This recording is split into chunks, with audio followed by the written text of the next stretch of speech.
Acredito que sim. E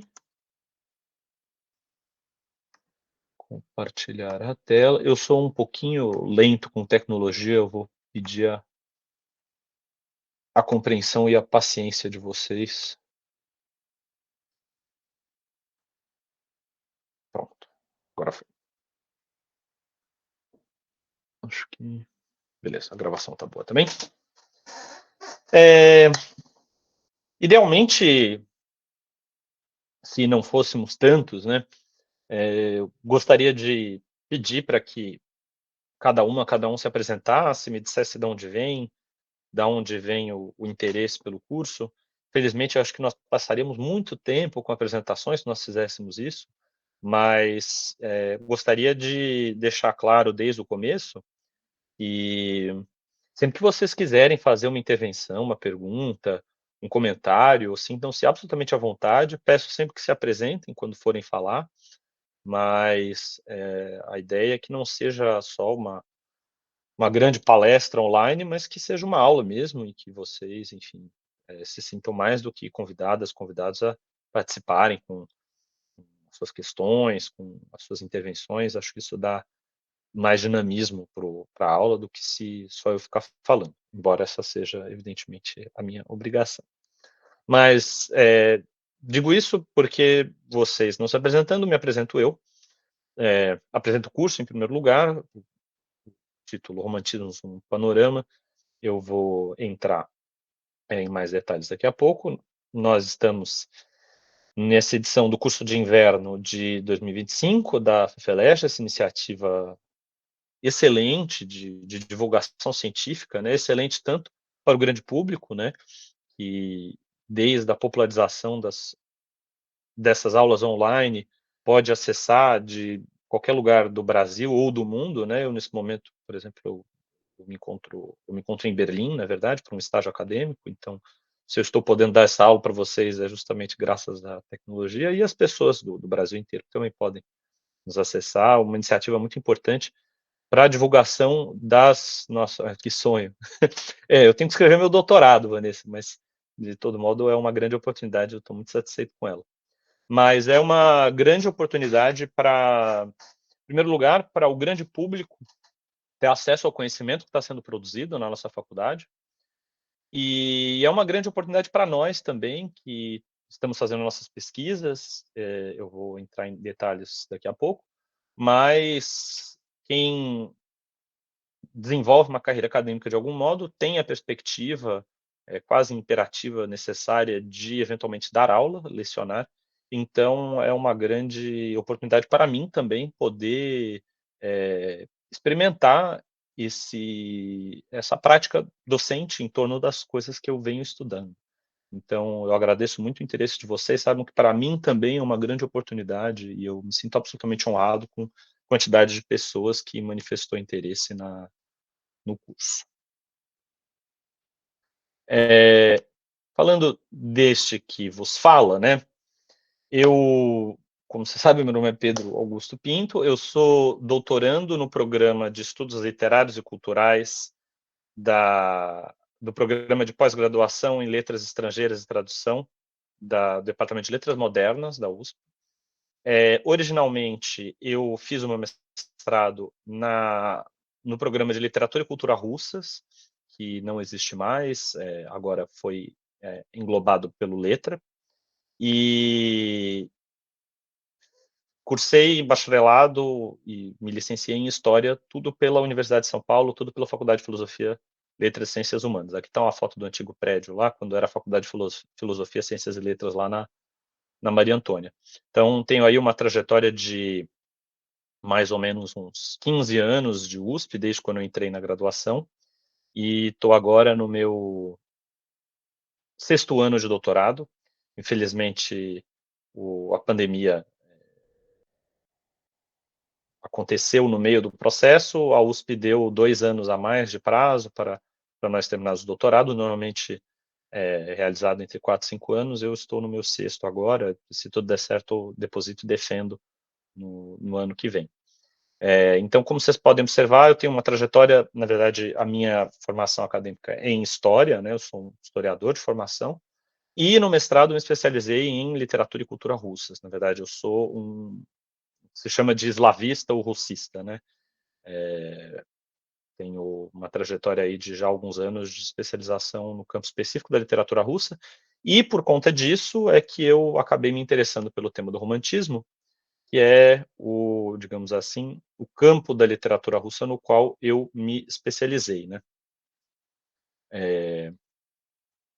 Eu tenho estudado desde a iniciação científica um autor russo pouco conhecido no Brasil, mas de grande importância, seja na literatura russa, seja no panorama do romantismo mundial, chamado Mikhail Yurievich Lermontov, que é esse sujeito aí da foto.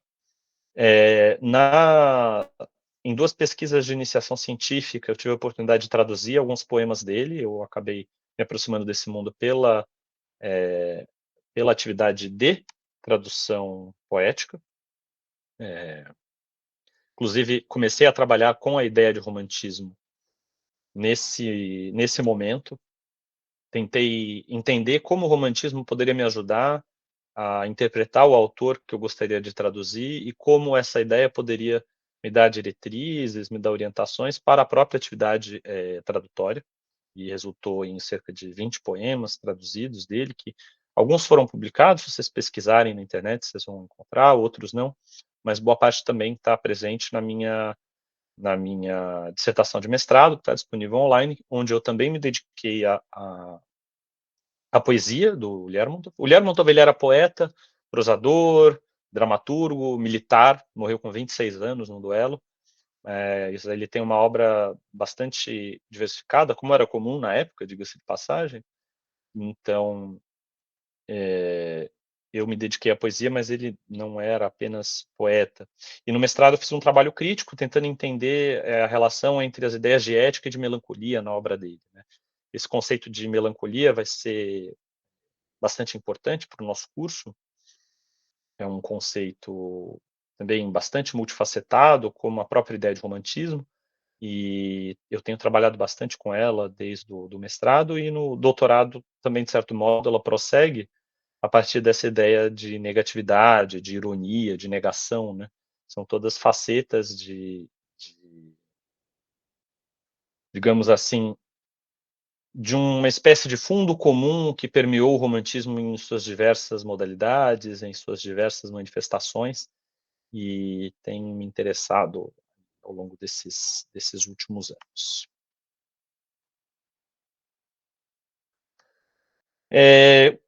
Por que esse curso, né? De onde surgiu a ideia dele, para vocês saberem um pouco onde vocês se meteram. Primeiro, como eu disse, o objetivo principal é compartilhar com vocês essa experiência de pesquisa de 10 anos, né, que não tem muito sentido se a gente guarda para si mesmo ou deixa fechada no ambiente universitário.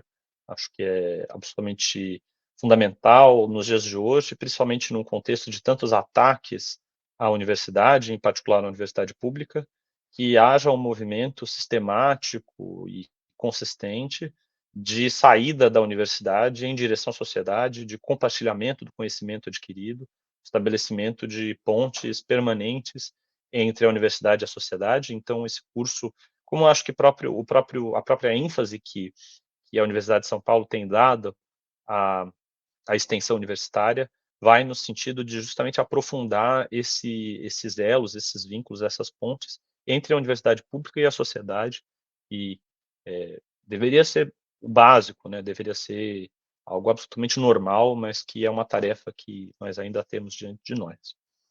Em segundo lugar, entrando nos termos do curso propriamente dito, eu poderia ter bolado um curso especificamente sobre o autor que eu estudo, né? Para mim seria muito mais fácil, inclusive, para mim vai ser um desafio grande dar esse curso, porque eu preciso juntar materiais diferentes para poder dar esse panorama ao que o curso se propõe. Só que, por outro lado, eu pensei com os meus botões que seria muito mais interessante para um público mais amplo ter uma visão mais ampla e mais abrangente do romantismo, né? que pudesse dialogar com os interesses de cada uma e cada um de vocês. Acredito que cada pessoa que está nesse curso tem as suas motivações pessoais para fazer um curso dedicado a esse tópico, e eu pensei que eu poderia me dar o trabalho de tentar oferecer alguma coisa que dialogasse com essas demandas e com esse interesse mais amplo, né. Sobretudo porque nós temos aqui um termo que é absolutamente central para as histórias da literatura, das artes, da música, para a cultura popular até, né, se nós pensarmos no cinema, acho que principalmente no cinema, mas na música contemporânea também, tem muitos elementos que são diretamente tributários do romantismo. Então, inclusive a palavra, né, romantismo, romântico, é um termo corrente hoje em dia, usado com diversos sentidos, e a minha ideia era poder oferecer um subsídio que tornasse o termo uma ferramenta útil de interpretação histórica, né? Como é que nós entendemos o período romântico, que é a principal chave na qual nós vamos trabalhar, né?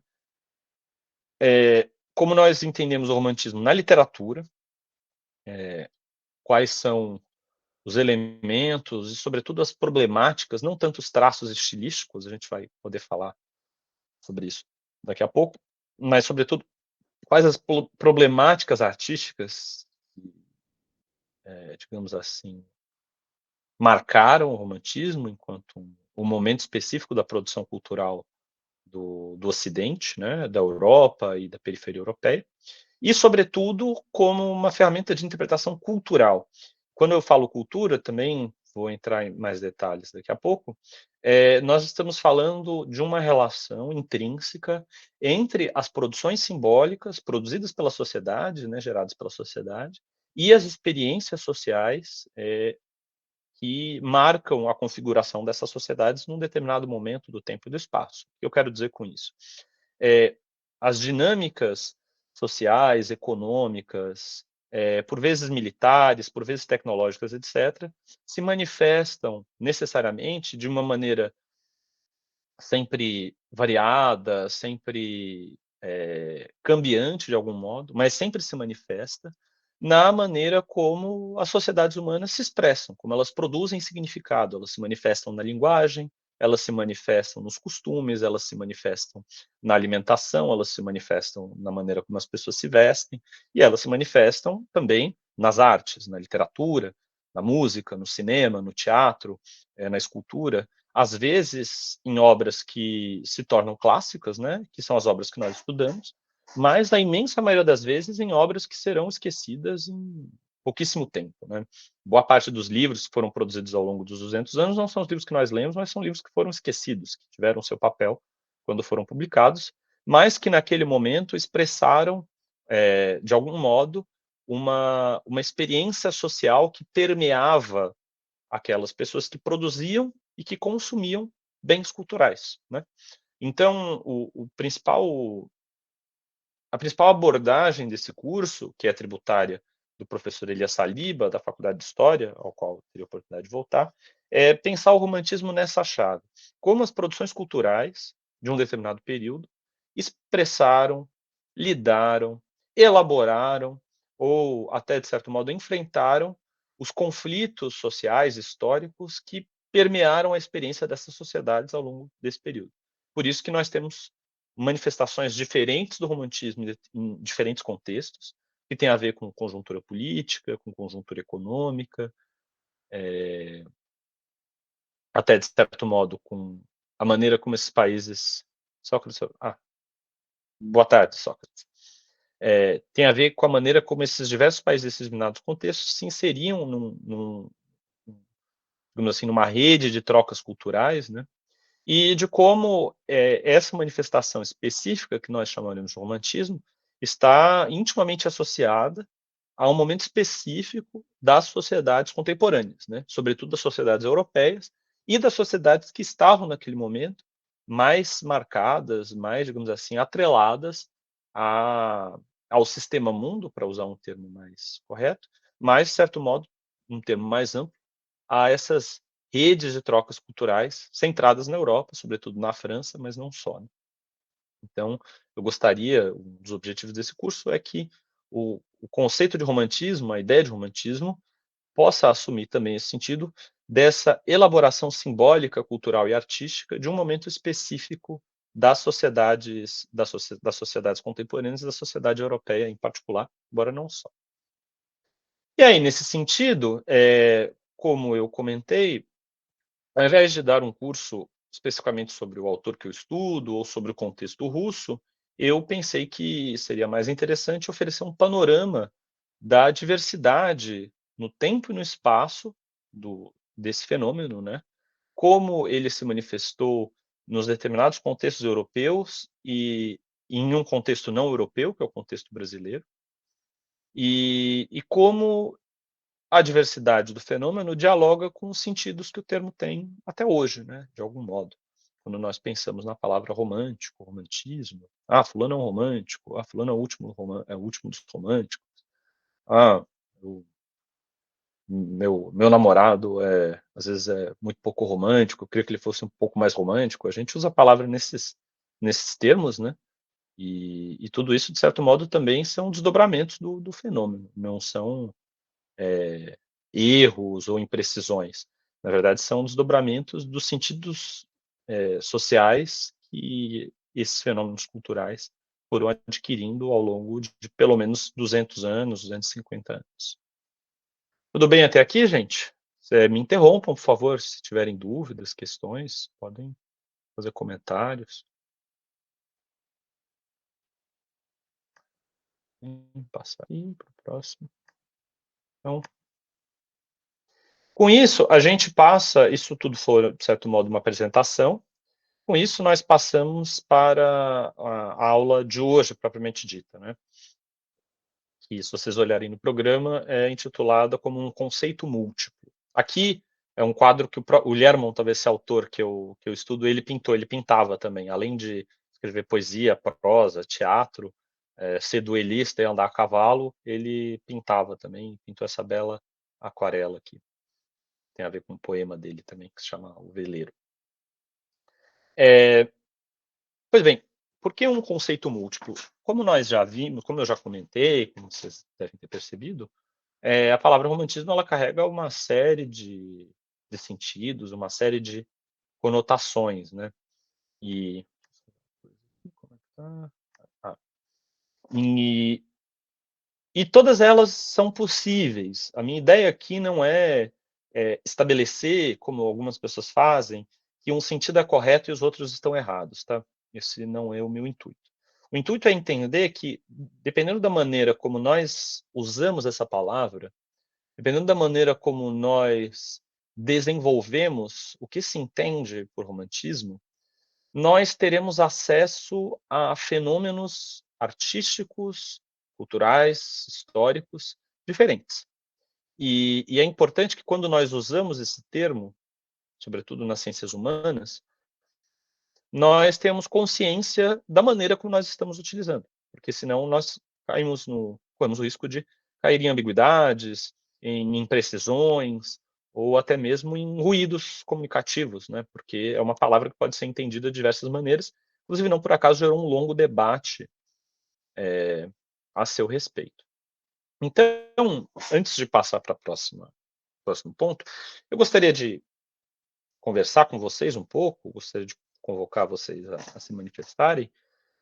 O que vocês entendem por romantismo, normalmente? Pensando aqui que não existe resposta certa nem resposta errada. O que existe são as experiências de vocês, a maneira como vocês aprenderam o termo. Então, eu abro a palavra aí para vocês se colocarem um pouco, para a gente pensar. Quem quiser falar pelo chat, pode falar. Quem quiser tomar a palavra também. Romantismo como mal-estar contra a modernidade. Aí já é um termo que já vai no sentido de um dos textos que nós vamos abordar hoje, né? Escola literária, movimento literário ou uma escola literária, né? Aí nós temos uma ideia muito de um grupo de pessoas, né, um grupo de artistas que produzem arte de uma maneira semelhante, né? Usam procedimentos artísticos semelhantes. Vão usar temas do folclore, vão abandonar o metro clássico. Aqui outras coisas que vão no mesmo sentido, né? Subjetivismo e espírito do povo, questão nacional e a questão da subjetividade, a questão do individualismo, também é um tema muito importante. Subjetividade atrelada à arte, né? Como o sujeito, o eu, se expressa na produção artística. Pinturas e poesias, um estilo. Que é a Laura Nóbrega. Tendo como referência as aulas da escola, quando penso em romantismo, lembro de idealização de quase tudo. Pátria, relacionamentos e natureza. Aqui teria um impulso à idealização de algumas coisas importantes, né? A pátria, os relacionamentos amorosos, a natureza. Movimento com o cânone para representar a liberdade individual. Paula Isabela Cardoso Rezende. Lembro do ensino médio, que os poetas brasileiros eram jovens e morriam cedo, melancólico. Aqui, Carol Sanches, de tuberculose. Tuberculose realmente matou muita gente, né? Se a gente vê a ópera acho que é Puccini, né? Giacomo Puccini, La Bohème, né? Que a Mimi morre de tuberculose no final. O autor que eu estudo morreu com 26 anos de idade, só que na Rússia não se morria de tuberculose, na Rússia se morria em duelos. Teve uma mania absolutamente assombrosa de duelos na década de 1930 e muitos autores russos, dois pelo menos dos grandes, né, Alexander Pushkin e Mikhail Lermontov, morreram em duelos, um por causa de ciúmes, o outro por causa de bobagem. Espírito de uma época, né, a gente pensar nessa ideia de Zeitgeist, né, uma experiência que vai no sentido da história cultural, né? A gente pensar como uma espécie de consciência de uma época. A gente tem que pensar o que é essa consciência e o que é essa época. Idealização da figura feminina. A Fabiana Prieto colocou aqui. Vai no sentido, alguém já tinha colocado essa questão da idealização, né? Não só da figura feminina, mas também da pátria, da natureza. Então, uma série de elementos que são idealizados de algum modo. Vanessa Silva Oliveira, manifestações culturais diversas em determinada época. Conceito um pouco mais amplo. Resgate de elementos medievais, normalmente fantásticos, pelos irmãos Grimm. Sim, não só os irmãos Grimm, né? Há um resgate de um passado idealizado, de maneira geral. Pode ser medieval, mas no Brasil pode ser indígena, por exemplo. Não é absolutamente inventado, a gente sabe que não tem nada a ver, os indígenas do Gonçalves Dias, por exemplo, mas a invenção de um passado idealizado, né, que se manifesta de maneira diferente em determinados contextos. Rodrigo Michel Araújo colocou aqui, lembro de gênio, o artista tinha que ser gênio. Sim, Rodrigo, aqui a ideia de gênio, a gente tem que pensar só como o romantismo entendia a ideia de gênio, né? E pensar na própria palavra gênio. E gênio tem a ver com gênese, né? Aquele que gera. Então, é uma capacidade criativa no ser humano que manifesta no ser humano um elemento que é imanente à própria natureza. Assim como a natureza cria, o ser humano também cria. E assim como a natureza cria de acordo com as suas próprias regras e seus próprios conceitos, né? O ser humano, a sensibilidade humana também deveria criar de acordo com suas próprias regras, seu próprio conceito. Ana Santos, romantismo como subjetivismo, idealização e liberdade de criação. Vai na linha do gênio também, né? Eloan Gabriel. Vai de um movimento literário até a forma de expressão subjetiva em relação ao outro. Muitas pessoas aqui enfatizando esse elemento da subjetividade, né? Isso é uma questão muito central, que tem a ver com o período histórico em que nós estamos. A Paula aqui fez uma pergunta, será que a questão dos duelos também não vai de encontro a esse espírito de época? Com certeza, aí a gente tem que entrar no contexto russo, que vai ser a nossa penúltima aula, né? O que vai ser a aula que eu vou dar se tudo der certo, será a melhor aula, porque é o que eu mais entendo, ou mais deveria entender, né? Mas tem a ver com o contexto russo na década de 1830 e com o fato de ser uma sociedade predominantemente aristocrática, em que os valores da honra e da defesa da honra são absolutamente fundamentais, e tem a ver com um contexto de uma classe sem propósito, né, que é uma coisa que a gente vai elaborar já a partir da terceira sessão, quando nós falarmos do contexto alemão, mas na Rússia vai ser particularmente delicado. Aqui a Júlia Correa Fanzioni, um estilo literário que se popularizou e criou uma tradição entre as línguas românicas. Aí nós teríamos falando, de certo modo, das romanças, né?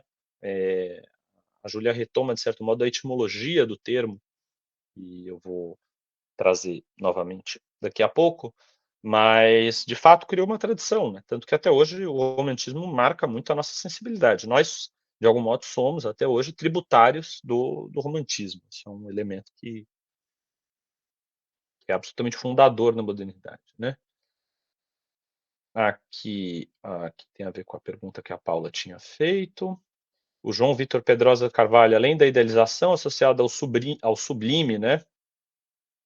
Opa, há também o uso do grotesco, sim, com certeza. Há também o uso do grotesco. Isso vai no sentido da decomposição das formas e, e o grotesco ele também envolve uma certa ideia de idealização, né?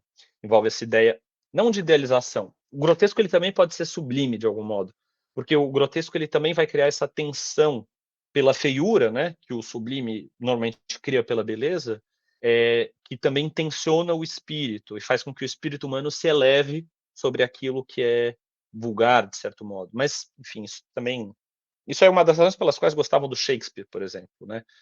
O Shakespeare justamente vai criar esse tensionamento de estilos entre linguagem popular e linguagem elevada, que era visto no século XVIII como um elemento de mau gosto, e vai ser elevado pelos românticos como um sinal de maestria, né? Quando Shakespeare é inventado. O romantismo pode ser visto como uma ideia de revolução ou de confronto, a pergunta da Lorena. Nós vamos ver um pouco isso quando nós comentarmos o livro do Michel Lovy, né? O romantismo pode ser revolução e confronto, mas ele também pode ser reação. O romantismo também pode ser conservador. O que o romantismo nunca pode ser é conformista. Isso ele dificilmente será. Mas o romantismo, pelo menos nesse seu momento inicial, o romantismo ele é uma reação ao presente, seja projetando-se para o futuro, seja se projetando para o passado. E aí nós temos uma postura revolucionária ou nós temos uma postura conservadora. A Paula aqui pediu exemplos desse grotesco nas obras, e a leitura que fez do Shakespeare, por exemplo, é um bom exemplo. A formação dos Estados nacionais modernos, o romantismo e o nacionalismo, né? Isso também é um elemento importante. E a Paula enfatizando aqui que se interessa pelo tema do grotesco, eu vou ver se eu tenho alguma coisa para te recomendar também, Paula. Vou anotar aqui. Quem talvez fale um pouco sobre isso é o Eric Auerbach. O Byron, sim, o Byron vai trabalhar com grotesco, talvez mais no sentido de um certo vulgar, né, o uso do popular, né, mas sempre se trabalha com essa tensão entre o elevado e o popular. Isso também vai no sentido da ironia romântica, né, de que você vai justamente enfatizar o contraste, você vai enfatizar a contradição entre elementos elevados e baixos e explorar essa tensão artisticamente, né. Ao contrário do classicismo, por exemplo, que tinha uma divisão muito estrita de estilos, né. Você tinha um estilo elevado, o estilo médio e o estilo baixo. Quem trabalha um pouco isso é o Erich Auerbach, num livro chamado Mimesis. Pasta feito de um crânio. Aí a questão da morte, aí vai na questão do sublime também, não tanto do grotesco, mas aí nós estamos falando do gótico, né? Que é uma modalidade do sublime que vai justamente tentar trabalhar com a morte, com o mórbido, com a doença, com o patológico, né? Isso foi muito marcante na literatura inglesa, fez escola na literatura inglesa e daí se espalhou. Poe, exatamente. Baudelaire vai beber aí também, né? E, e envolve uma certa ideia de exploração dessa dimensão humana que não é apenas racional, que não é apenas pura, que não é puramente elevada, mas embora seja uma forma de elevação. Quando nós trabalhamos com o tema da morte, quando nós bebemos em uma taça feita de um crânio, como Lord Byron, e reza a lenda que também o Álvares de Azevedo, no Cemitério da Consolação, ali em São Paulo, nós estamos, de certo modo, elevando a vontade humana acima da morte. Então, isso também é uma modalidade de sublime, de algum modo. Ao rir da morte, ao fazer pouco o caso da morte, nós nos elevamos sobre ela, de algum modo. Isso é uma experiência importante do romantismo.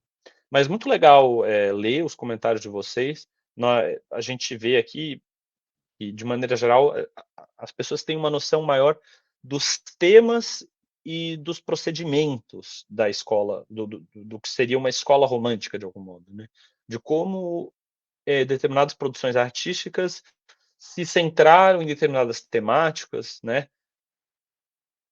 Comentaram aqui a idealização da mulher, a idealização da natureza, o nacionalismo, a idealização da nação, todas essas entidades, né, que são vistas como, de certo modo, acima do normal, que carregam uma espécie de sentido transcendente.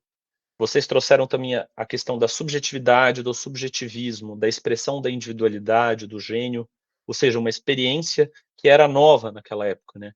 A experiência de viver-se a si mesmo como um indivíduo, e não como membro de uma classe, não como membro de uma guilda, não como alguém que pertencesse a uma religião, que eram as maneiras, digamos assim, predominantes das pessoas se entenderem a si mesmas até o início do século XIX, né? A partir daí, começamos a nos entender como indivíduos e vivemos esse mundo até hoje, para o bem ou para o mal.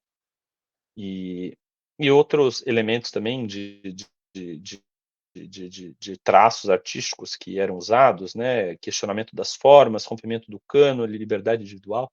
Tudo isso são um estilo, tudo isso são elementos que de fato estão ligados ao romantismo e a gente percebe que a gente vai cercando o frango de algum modo, né?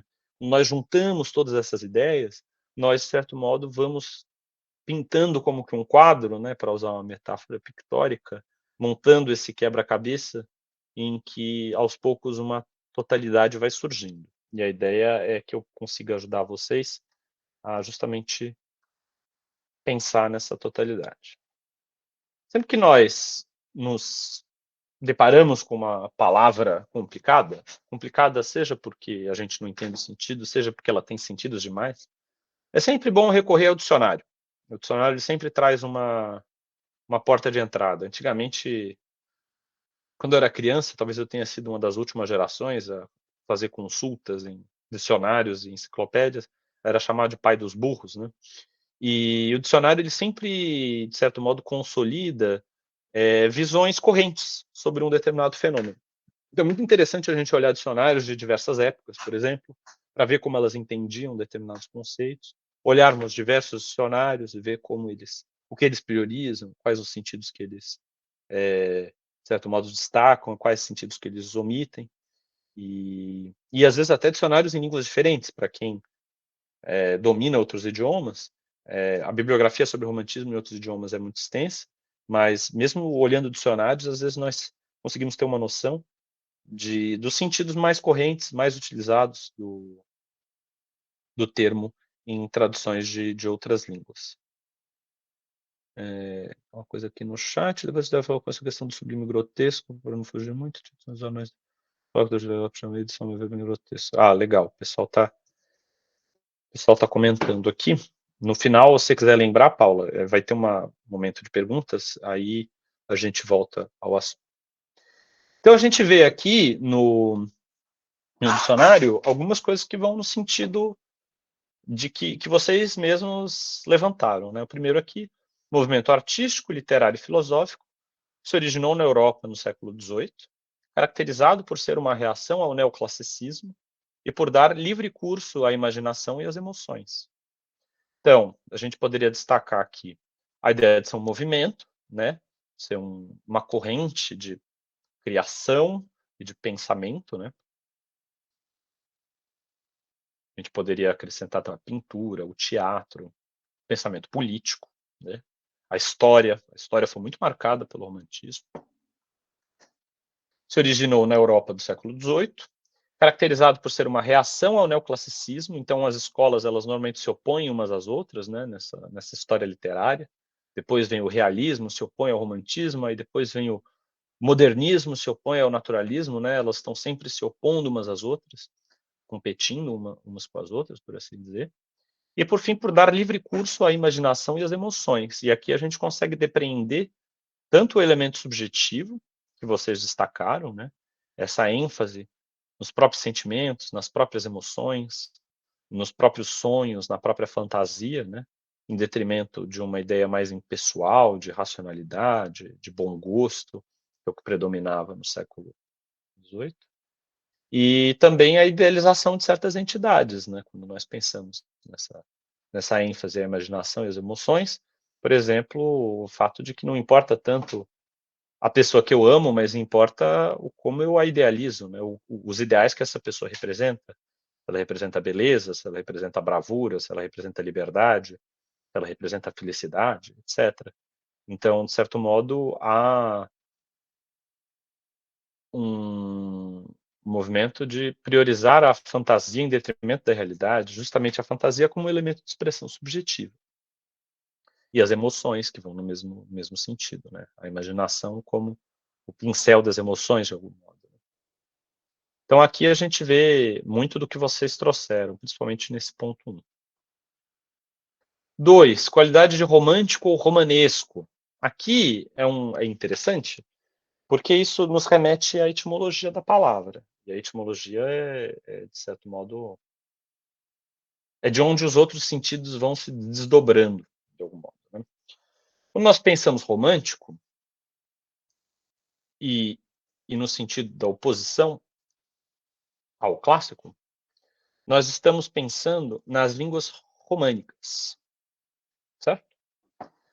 Nós estamos pensando nas línguas que derivaram do latim, derivaram de Roma.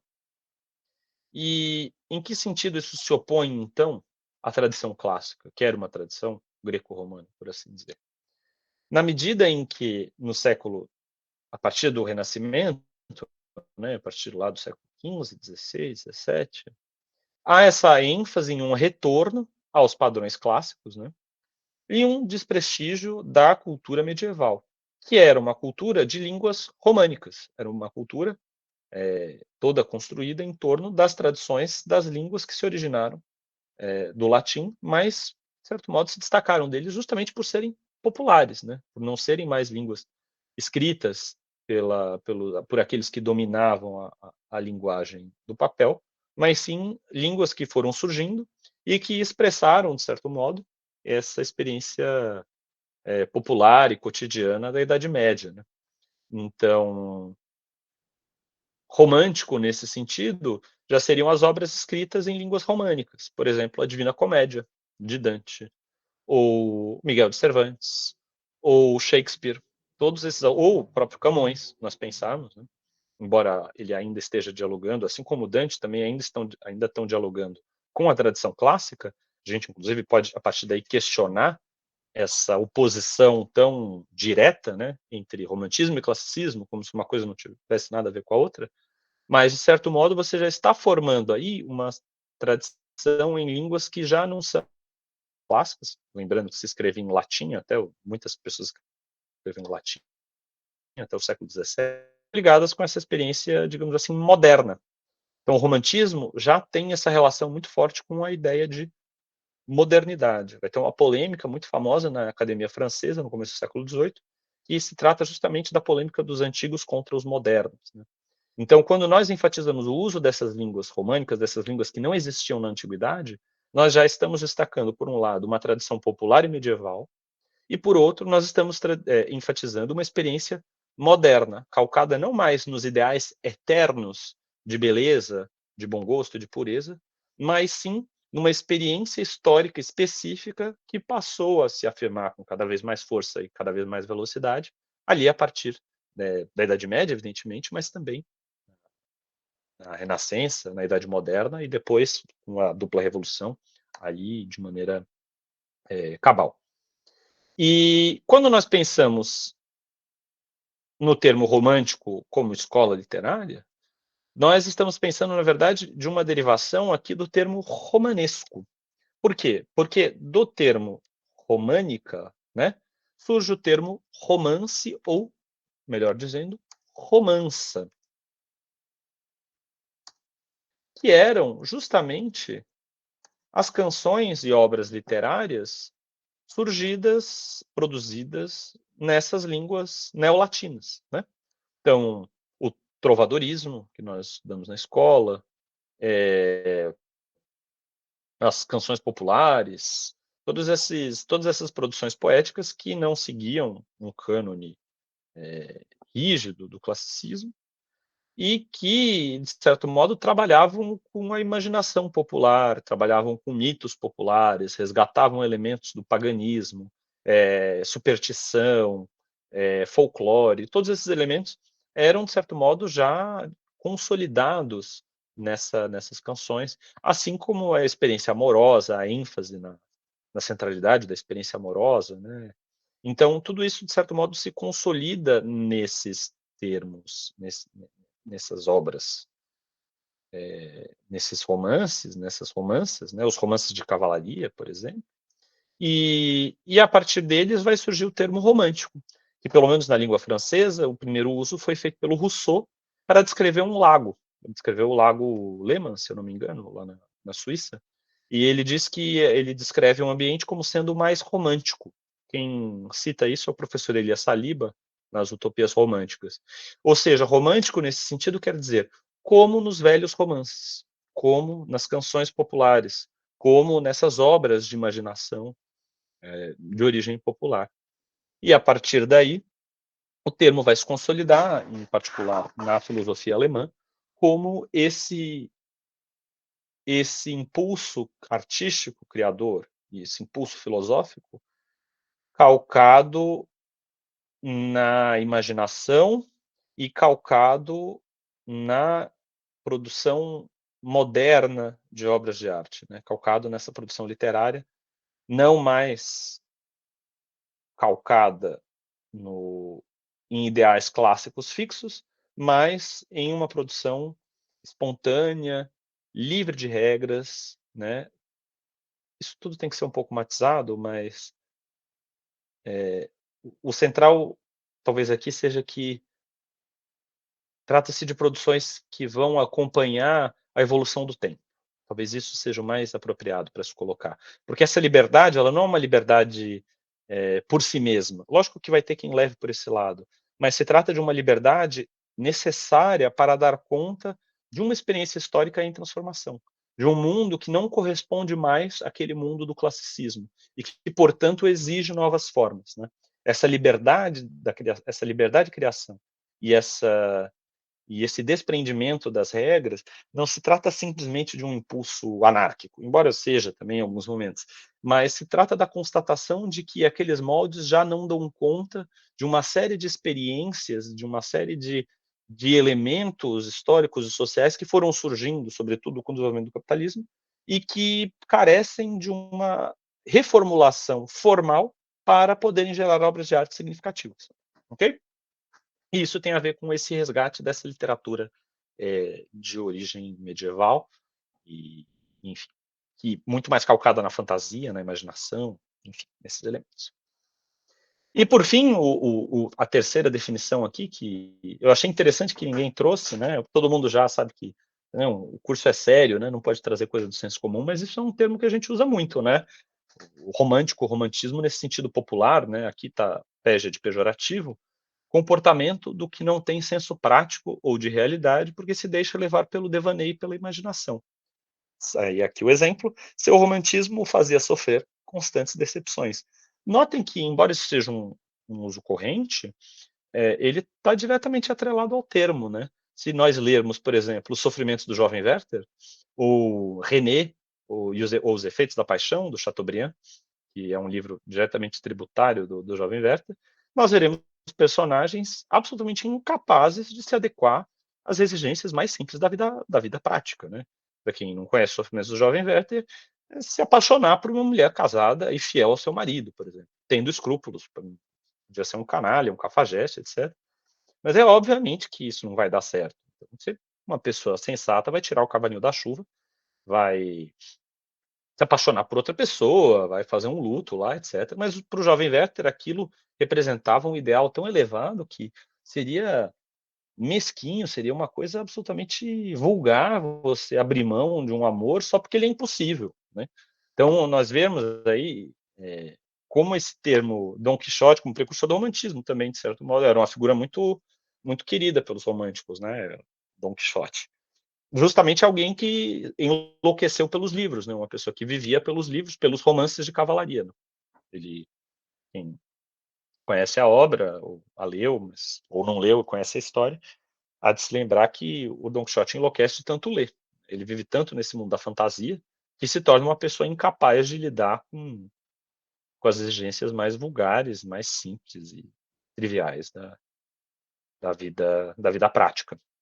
E isso envolve, de certo modo, esse mergulho na própria subjetividade. Né? Quando nós vivemos no mundo dos sonhos, nós vivemos tão atrelados àquilo que a nossa própria fantasia produz. Quando nós vivemos um amor dito platônico, né, no termo popular, não no sentido científico, nós nos atrelamos tanto, nós prendemos tanto a uma imagem que nós criamos da pessoa que nós perdemos noção da realidade.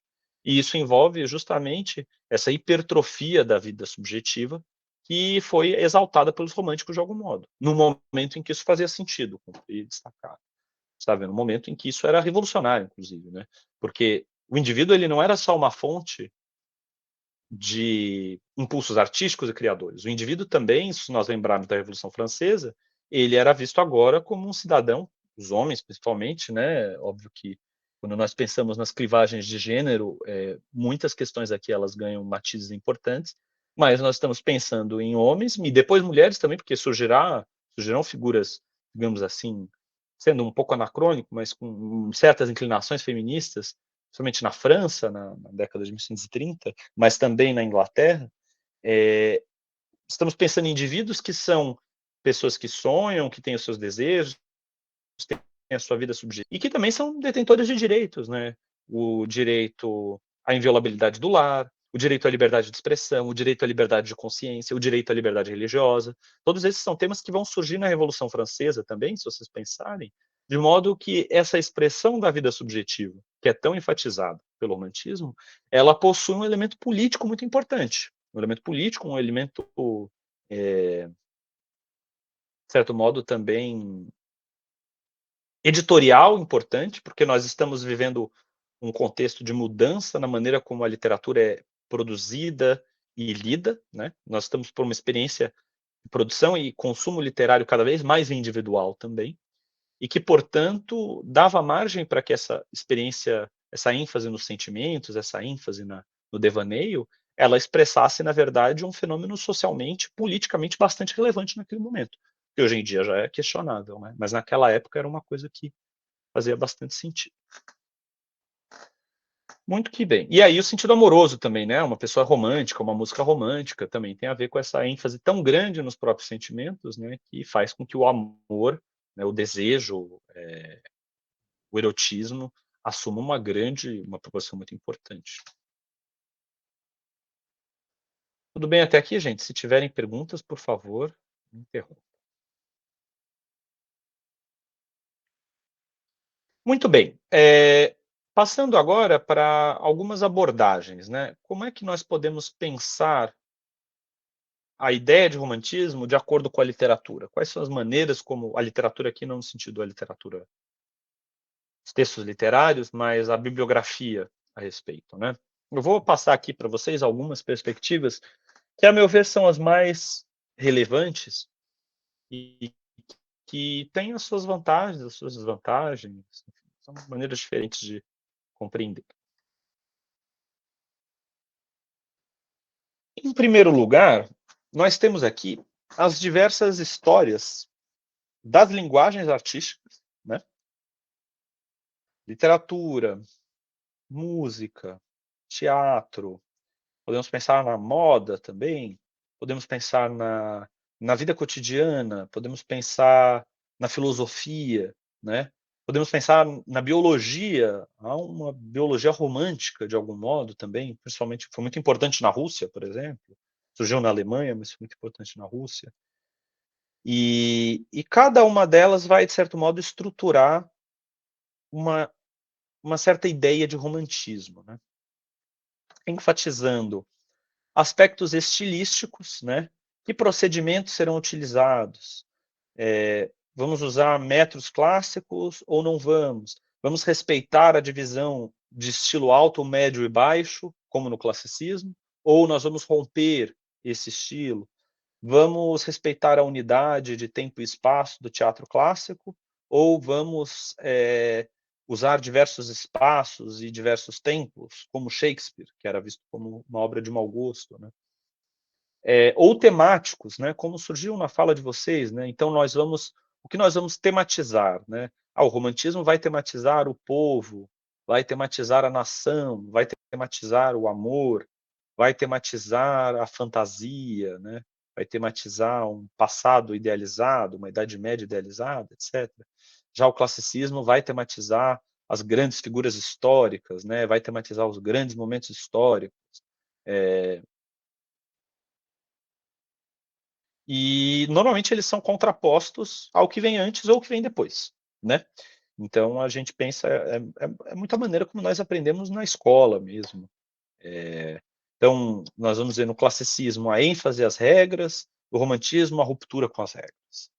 No romantismo nós vamos ver a ênfase na vida subjetiva e no livre curso da fantasia, e no naturalismo, no realismo, nós vamos ver uma ênfase no cotidiano, uma busca pelo dia a dia das personagens, pelos conflitos mais comezinhos, mais chãos do dia a dia, etc, etc.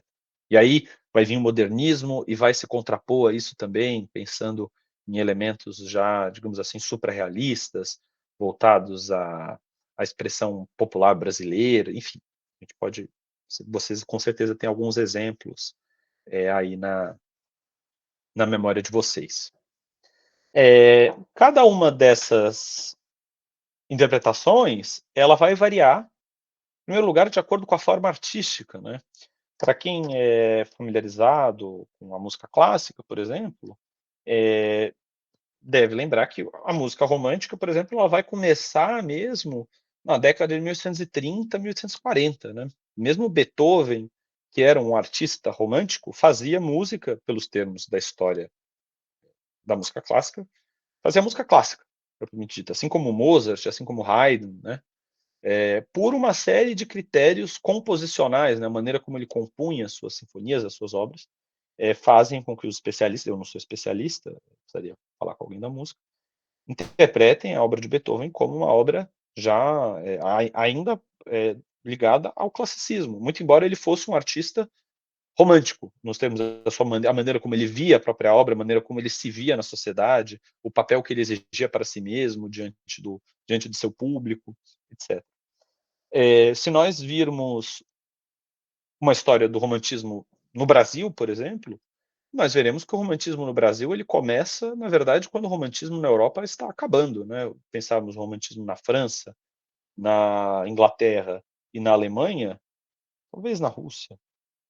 O romantismo brasileiro, quando ele começar a dar suas obras de arte que até hoje têm valor, né? Com Gonçalves Dias, com José de Alencar, para não falar em Álvares de Azevedo e Castro Alves, né? Nós estamos no momento que na Europa o romantismo já é uma coisa fora de moda, né? Já é uma coisa um pouco mal vista.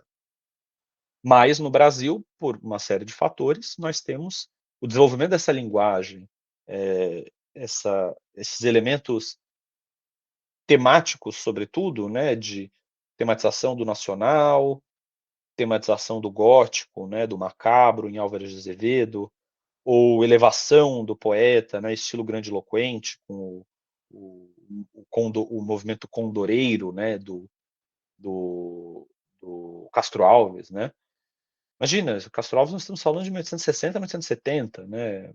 Nessa época você já tem as grandes obras do realismo europeu, Dostoiévski, Flaubert, Dickens, etc. Então percebam que, pensando nesses termos de estilo, e isso pensado com as suas adequações para cada linguagem, nós teremos periodizações muito diferentes em contextos históricos diferentes e em linguagens diferentes. Isso faz com que esse tipo de conceituação ele seja útil para sistematizarmos histórias com esse viés, né? É importante ter uma história da música clássica, é importante ter uma história da literatura brasileira, e esses momentos e esses movimentos eles vão nos ajudar a pensar digamos assim, em determinados períodos, determinados recortes temporais da produção de determinada arte, de determinada linguagem, em um determinado país. O problema é que, justamente por ter esse caráter simultaneamente localizado, né, estamos pensando numa linguagem, um contexto, e ao mesmo tempo genérico, porque nós queremos abarcar mais ou menos tudo ou quase tudo que foi produzido nesse contexto, eh, essa abordagem não vai ser útil nem para abordarmos obras específicas, né, ela vai ter os seus limites, porque cada autora, cada autor, cada figura, ela vai ter as suas especificidades, ela vai ter a sua ela vai ter elaborado, por questões subjetivas, por questões históricas, não vem ao caso, uma interpretação particular desses elementos de época, né. Então, normalmente é uma espécie de generalização mesmo, que nos ajuda a compreender um determinado período, mas que vai chegar num limite para entendermos obras particulares. Então nós temos sempre que atentar, que toda grande autora, todo grande autor não vai se enquadrar de maneira completa nessas definições. Por quê? Porque a elaborou à sua própria maneira, provavelmente encarou problemáticas semelhantes, partiu de princípios semelhantes, mas ofereceu respostas singulares. E, por outro lado, essa leitura também não nos vai dar conta do fenômeno como um todo, né? Porque se nós fragmentamos em diferentes linguagens determinados contextos, evidentemente, esse conceito de romantismo ele vai ter uma validade muito específica, né? Se nós pensarmos romantismo de Iena, por exemplo, na Alemanha, né? Dos irmãos Schlegel, do Schleiermacher, essas coisas todas, a problemática da ironia romântica, né, da atividade infinita do espírito, etc, etc, isso vai ter pouca serventia para nós entendermos Gonçalves Dias, por exemplo, né, que vai estar lá compondo a Canção do Exílio, que por sua vez não vai ajudar muito a entender Lord Byron e assim por diante. Então, esses conceitos eles têm o seu limite também quando nós vamos para o macro, né? Quando nós tentamos entender o fenômeno como uma totalidade maior, aí essa série de traços estilísticos e temáticos, ela vai se esgotar por quê? Porque ela foi elaborada para um determinado contexto, para uma determinada linguagem. Ok? Uma outra abordagem possível, que também ajuda a sistematizar esses, é o que se costuma chamar de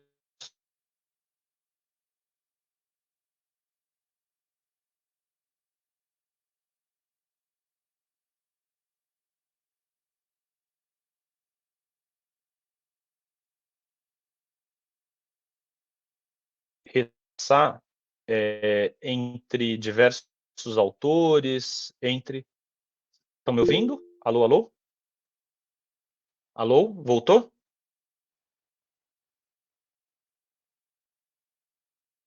Voltou, né? Qualquer coisa avise.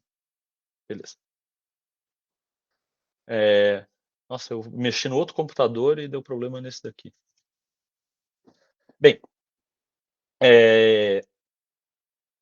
como eu dizia, essa abordagem da história das ideias, ela vai buscar retraçar entre diversos autores, entre diversos movimentos, como determinadas ideias predominaram, foram opostas umas às outras, como elas se relacionaram entre si, e vai compor, assim, de certo modo, um quadro, ao longo do tempo, de determinados conceitos, determinadas ideias, determinadas problemáticas, eu até arriscaria, que predominaram em determinada época, que foram propostos, defendidos por determinados autores, que foram contrapostos, rejeitados por outros, etc. É, por exemplo, e isso vai, de certo modo, se manifestar em uma investigação sobre a maneira como determinadas épocas responderam a determinadas perguntas. Por exemplo, o que é a verdade? Como se chega a ela, se é pelo conceito ou se é pela experiência, né?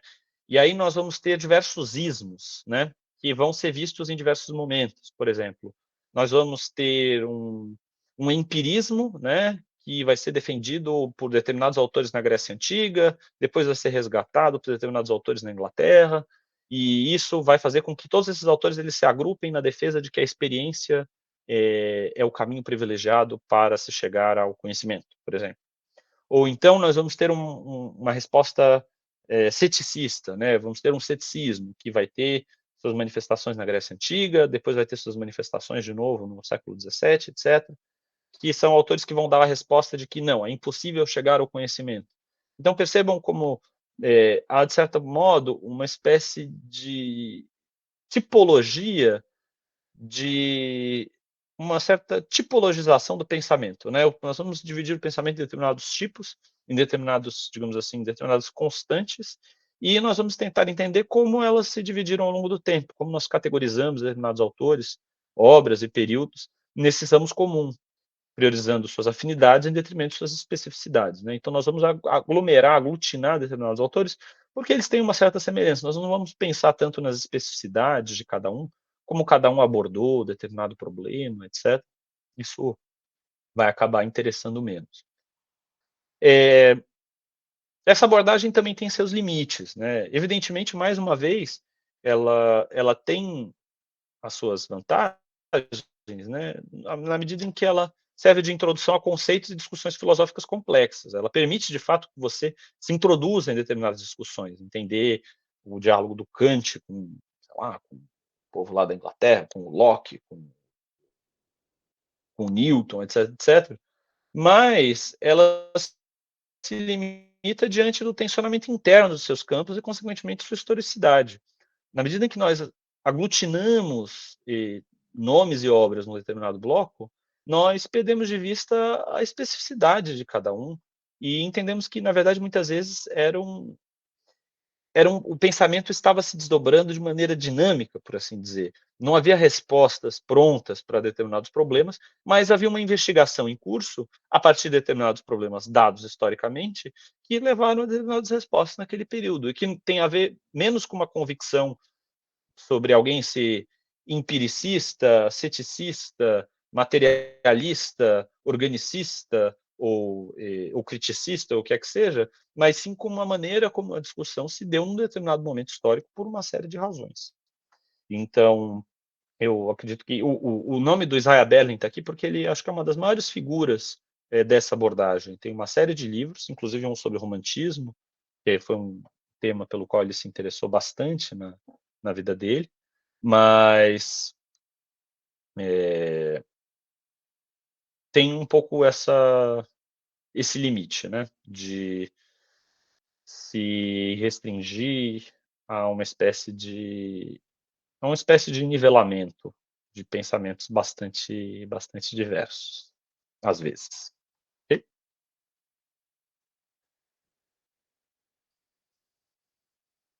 E aqui eu passo as obras que eu sugeri a leitura, que, a meu ver, são algumas das mais interessantes que eu conheço pessoalmente. Evidentemente, é uma leitura pessoal, né? Estou aqui para fazer a cabeça de ninguém, mas esse livro do Michel Levy e do Robert Sayre, que foi escrito originalmente nos anos 80, se eu não me engano, ele é interessante porque ele vai pensar o romantismo justamente à luz das suas relações com o período histórico no qual ele surge. Então, ele não vai ser pensado como Isaiah Berlin, por exemplo, como um contra-iluminismo, como uma resposta ideológica, né, às ideias do iluminismo, as ideias de razão, as ideias de universalidade, etc, etc. Ele vai procurar entender como, naquele contexto conturbado do final do século XVIII, se gerou, se produziu uma determinada sensibilidade, pensando aí nesse conceito que nós vamos trabalhar a partir da próxima aula, desse eixo da dupla revolução, né? Pensando na Revolução Industrial e na Revolução Francesa. E a partir daí o romantismo pode ser entendido como uma resposta, como de certo modo, uma tomada de consciência de um determinado período histórico que trazia questões muito específicas, que independentemente da afinidade com determinadas ideias do passado, na verdade, buscou essas ideias do passado para lidar com uma situação do presente, e não derivou simplesmente dela, o resgate a essas ideias, como o Isaiah Berlin leria, por exemplo, né? Vendo o resgate a uma ideia de Platão, por exemplo. Então, o romantismo seria, assim, indissociável da modernidade, porque seria justamente a manifestação do mal-estar da modernidade, como alguém comentou no chat, né? Nas determinadas sensibilidades mais talentosas também para expressar essa sensibilidade, ou mentes mais aguçadas, no caso do pensamento, né? Conseguiram, de certo modo, dar voz angústias e dilemas vividos coletivamente e cristalizá-los em obras científicas ou obras artísticas, né? E que, na medida em que nós ainda somos tributários dessa época, essas obras mantêm a sua atualidade para nós, porque nós enxergamos nelas o enfrentamento de questões com as quais nós ainda nos deparamos. O amor romântico, a questão nacional, a questão da subjetividade, da liberdade individual, são todas questões que surgiram nesse período, e como a nossa sociedade é tributária desse período também, ela também é fruto da dupla revolução, embora, ao que aparente, esteja caminhando para o seu desenlace um tanto quanto trágico, ainda assim nós ainda vivemos, de certo modo, à sombra de problemáticas que surgiram nesse período. Então, boa parte da atração que o romantismo ainda nos exerce tem a ver com o fato de que nós ainda encontramos nele a formulação de problemas e a busca por soluções de questões que ainda nos afligem, né? Os dois autores, eles vão usar aqui nesse sentido esse conceito alemão de Weltanschauung, né? Aqui, para uma coisa. Welt, em alemão, é mundo, né? Aí, Anschauung tem a ver com visão, de algum modo. Schauen é ver, olhar. E an é cognato do on, no inglês, né?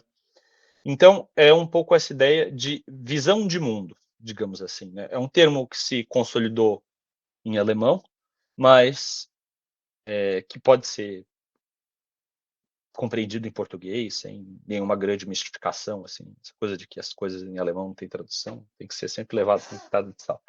Mas se trata de uma determinada maneira de interpretar o mundo, de enxergar, de ler as suas problemáticas, e, em particular, de enxergar e ler as contradições modernas.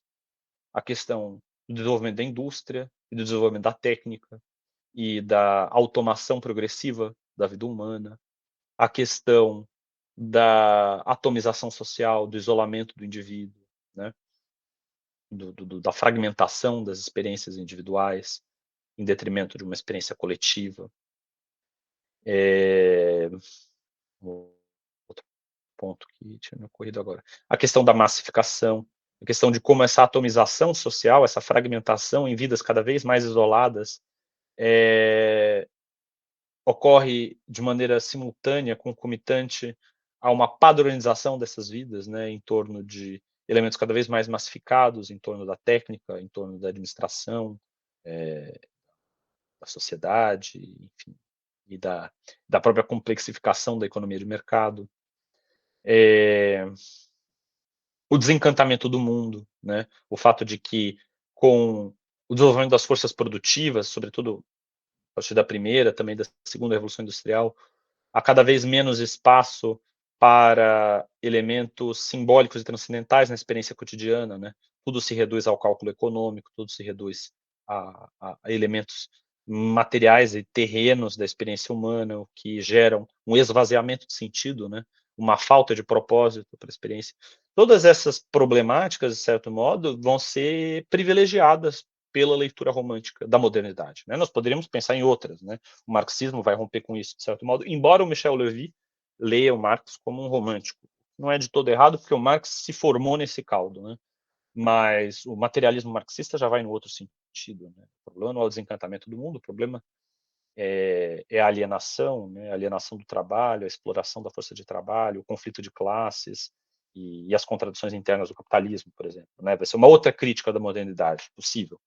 Mas o romantismo vai formular uma crítica muito calcada nessa, como vocês mesmos destacaram, nesses elementos da vida subjetiva e que tornam com que a vida moderna seja problemática, seja insatisfatória em muitos sentidos, né? E tenha levado, quando menos, a 2 guerras mundiais e a uma ameaça de colapso ecológico, né? Para não dizer o mínimo. O risco dessa conceituação do Levy e do Sayre é que ela é um pouco ampla. Então, eles vão ver o romantismo até no século XX. Eles vão ver, até hoje, seria possível ser romântico, de algum modo, na medida em que nós optássemos por uma leitura dessas contradições, desses conflitos modernos, à luz das leituras propostas pelo romantismo. Isso tem a ver com a própria atuação do Michel Levy diante da questão da formulação de um ecossocialismo, por exemplo. Ele vai enxergar que no romantismo haveria elementos para se lidar com a natureza de uma maneira alternativa à lógica exploratória e instrumentalizante com que o capitalismo lidou ao longo desses 200 anos, né? De ver a natureza apenas como um fundo infinito de recursos, dos quais nós extraímos o que nós queremos em prol de um bem-estar material, né? Michel Louvi vai enxergar, não nesse texto, mas em outros, né, no romantismo, elementos para nós estabelecermos uma relação distinta com a natureza. Nesse sentido, até um diálogo com a antropologia, de algum modo, que as pessoas destacaram aí como idealização da natureza, pode caminhar também nesse sentido. A questão é que o conceito ele acaba perdendo um pouco a sua especificidade, né?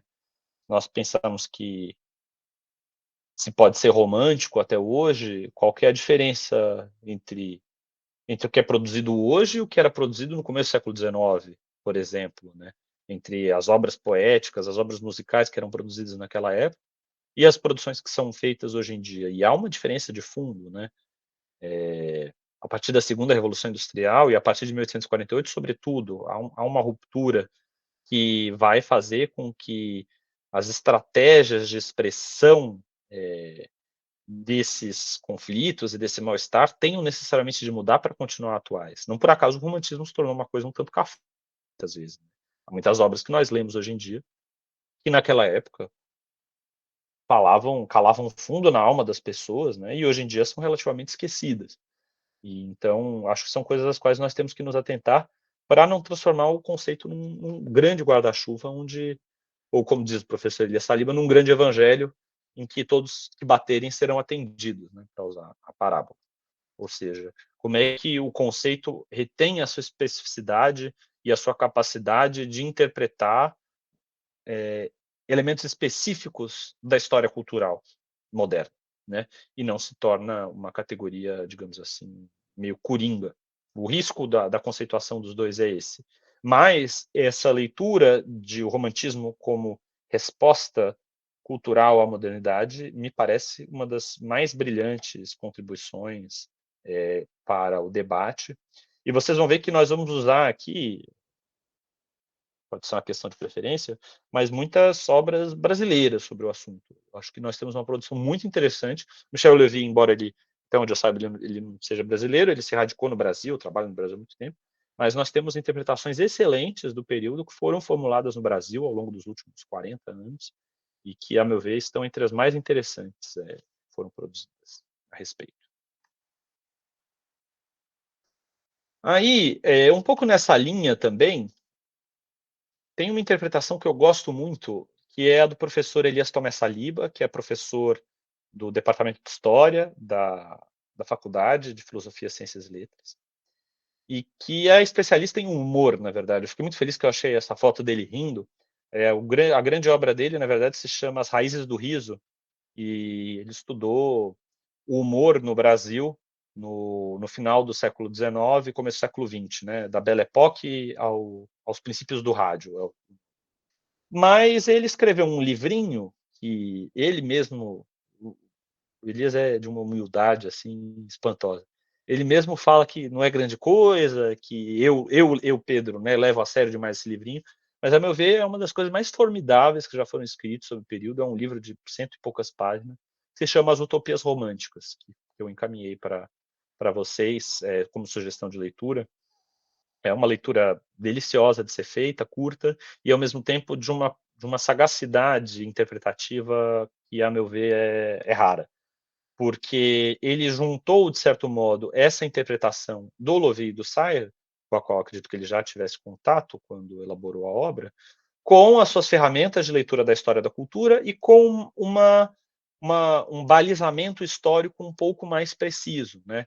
Tentando justamente aparar as arestas do conceito do Lovie e do Sayre, que faziam com que esse conceito pudesse se estender até os dias de hoje, para entender a especificidade do fenômeno lá em finais do 18, começo do 19. Né? É, Nesse sentido, para além de formular um conceito de romantismo, como Lovie e Sayre, né, que vão entender como essa resposta à crise da modernidade, e aliás, alguém tinha comentado, eu esqueci de dar um retorno sobre isso, para o Lovie e para o Sayre, essa crise com a modernidade vai se manifestar, sobretudo, numa negação do tempo presente, que se manifestará, seja como é que ele fala? É um termo bonito, seja pela estrela da revolta ou pelo sol negro da melancolia. O que eles querem dizer com isso, né? Essa negação do tempo presente, essa recusa em aceitar o mundo como ele está, se manifesta pela opção romântica, seja pela revolta, por uma projeção da resolução desses conflitos do presente em um futuro, e isso vai gerar o romantismo revolucionário, seja em uma negação do tempo presente calcada na sua rejeição em nome de um passado, e de um passado muitas vezes que não existiu. E aí o sol negro da melancolia, a idealização do passado medieval, a idealização, às vezes, da própria vida anterior, etc. Mas notem que por mais que essas posturas elas possam ter sentidos políticos diametralmente opostos, né? Num caso, um impulso revolucionário, no outro, um impulso às vezes até reacionário, ambas partem da negação do presente. Ou o presente já avançou demais, né? E algo se perdeu. E notem que isso não é apenas uma coisa de reacionário decrépito. Isso é uma coisa. O Raymond Williams vai falar muito nisso. Isso vai permitir uma crítica à modernidade, por exemplo, à luz da dissolução dos laços sociais. Por piores que fossem as sociedades pré-modernas, haviam vínculos coletivos que no capitalismo vão sendo progressivamente destruídos e que o socialismo real não conseguiu reatar. Isso é uma crítica que os conservadores fizeram ao capitalismo desde o seu começo e que os socialistas viam passível de resolução na construção dessa fraternidade universal e que não se realizou. E depois, com o colapso do socialismo real, a questão se tornou ainda mais complexa. Mas observem como essas duas posturas, né, negam o tempo presente, ainda que sob vetores políticos distintos. Né? Mas o professor Elias Saliba ele vai usar esse conceito, né, colocando ele, de certo modo, na parafernália, na geringonça da história cultural, que vai permitir com que ele sirva para a interpretação de fenômenos artísticos ou intelectuais, ou às vezes meramente culturais. Né? Meramente culturais, eu digo, nós podemos pegar revistas da época, podemos pegar objetos do dia a dia. A história cultural ela deshierarquiza um pouco esses objetos mais elevados, né, as grandes obras de arte, e as coisas mais rasteiras, por dizer assim, coisas do dia a dia. Tudo se torna uma fonte para a história cultural para nós entendermos a experiência humana daquele período e a consciência que foi formada a partir dele. Né? Só que nesse caso, pensando na produção artística romântica, é, essa abordagem vai permitir que esse conceito dessa leitura do romantismo, né, como negação do tempo presente, se insira de uma maneira mais concreta nesse contexto do início do século XIX. Quais eram as questões, quais eram os conflitos, quais eram as estruturas sociais, quais eram as questões políticas que estiveram presentes na formação e na atuação dos diversos agentes que fizeram com que eles negassem o tempo presente de uma determinada maneira e não de outra. Isso explica, por exemplo, a diferença que nós vamos observar entre os romantismos, entre os diversos contextos, entre o contexto francês, entre o contexto inglês, alemão, brasileiro. Né? Embora todos eles estivessem, de certo modo, propondo essa reação aos elementos novos, inéditos e inusitados da modernidade, os diferentes contextos vão, de certo modo, ensejar diferentes respostas. Algumas delas até conservadoras, num certo sentido, se nós pensarmos no brasileiro, né, no José de Alencar, mas que ainda assim visavam, de certo modo, a resolução de determinados conflitos do presente no futuro, no caso do Alencar ou do Gonçalves Dias, a construção dessa identidade nacional, né, a construção dessa sociedade, que tinha um quê, hoje nós sabemos, bastante questionável, mas um quê de uma certa utopia conservadora, por assim dizer. E nesse sentido, o Elias Saliba vai balizar esse conceito na no que o Eric Hobsbawm chama de a era das revoluções, né. Pensando nessas datas, não como termos fixos, rígidos, né, digamos assim, ossificados, mas pensando como momentos fundadores, que podem se projetar um pouquinho antes, um pouquinho depois, mas são marcos fundamentais. A Revolução Francesa, né, em 1789, e as revoluções de 1848, que foram, de certo modo, o epílogo do romantismo e que, em particular na França, levaram ao seu descrédito, né? Porque foi quando todos os ideais românticos de fraternidade universal, de comunhão entre os povos, etc., etc., fizeram água e não por acaso deram 20 anos depois, na verdade, apenas na fundação, no caso da França, um ano depois, deu no Segundo Império, né, com Napoleão III.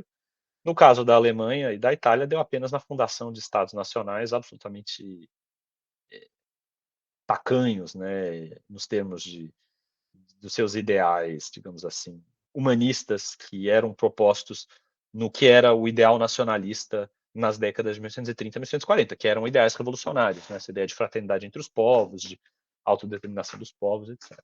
Então, é uma baliza que, de certo modo, determina o momento em que o romantismo foi uma resposta, foi, foi uma consciência lúcida, em maior ou menor grau, dos conflitos históricos que estavam sendo vivenciados. A partir desse momento, a partir de 48, nós observamos essa lucidez do espírito se deslocar para outras formas de se manifestar. Nós pegarmos até entre tributários do romantismo, pessoas que foram marcadas por ele de algum modo, como Charles Baudelaire, por exemplo, e vai ter que radicalizar muito mais a sua linguagem, né? Vai ter que transformar essa coisa grotesca que foi mencionada em satanismo, de fato, né? Para lidar com aquele contexto absolutamente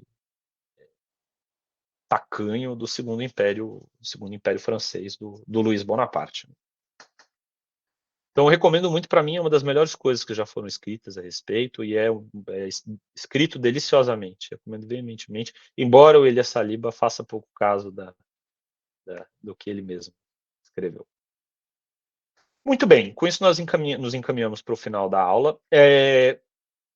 Como conclusão, eu gostaria que vocês entendessem de novo, assim, como eu sou eu que estou dando o curso, eu tenho as minhas predileções, eu acho que essa leitura da história cultural é a mais rica em termos de poder analisar tanto obras de arte, fenômenos intelectuais, o contexto histórico, as posturas diante desse contexto histórico, sem cair numa simplificação, porque nós vamos enxergar como cada gente, como cada obra está reagindo a um contexto macro, né? E sem cair numa generalização tipificante, né? Ela permite que nós entendamos o macro e o micro de uma maneira interligada, entendendo como cada autor, como cada produto cultural ofereceu uma resposta ou manifestou de algum modo uma determinada consciência à luz desse período, circunscrito historicamente, né? Circunscrito como uma espécie o professor Elias usa muito esse termo oxigênio mental, né? Mas como uma espécie de consciência cultural da época que se formou, serviu a, as intenções críticas, ou nem tão críticas, mas na maioria das vezes as boas coisas são críticas, da época e que depois chegou num determinado limite à medida em que o contexto se alterou, né. Então tem começo, meio e fim. Muito embora isso não anule o fato de que há consequências, há um legado e o tema da presença do romantismo na cultura de massas de hoje em dia é um tema fascinante, porque nós observamos nos super-heróis, nós observamos nas músicas, nós observamos em muitas coisas. O romantismo nos molda a nossa sensibilidade de um jeito que nós não imaginamos. Mas fica a ideia é que eu ofereci para vocês algumas leituras, vocês se vocês são estudantes universitários, se vocês são apenas interessados pelo tema, a ideia é que vocês possam, se deslocar por essas abordagens, né, e entender as vantagens de cada uma, as desvantagens e como elas servem a determinadas funções. Todas elas são, têm os seus prós e seus contras, né. O que não dá para achar é que só uma é a verdadeira e todas as outras são falsas, são opções metodológicas, tá. E o programa do curso, né, nós vamos ter depois dessa aula, nós temos 5 sessões, né, que estão estruturadas de acordo com o sistema mundo, de acordo com justamente, digamos assim, a centralidade ou a distância desse centro, dos processos históricos centrais que desencadearam esse momento fundador da modernidade. E aí nós estamos falando da Revolução Francesa e da Revolução Industrial.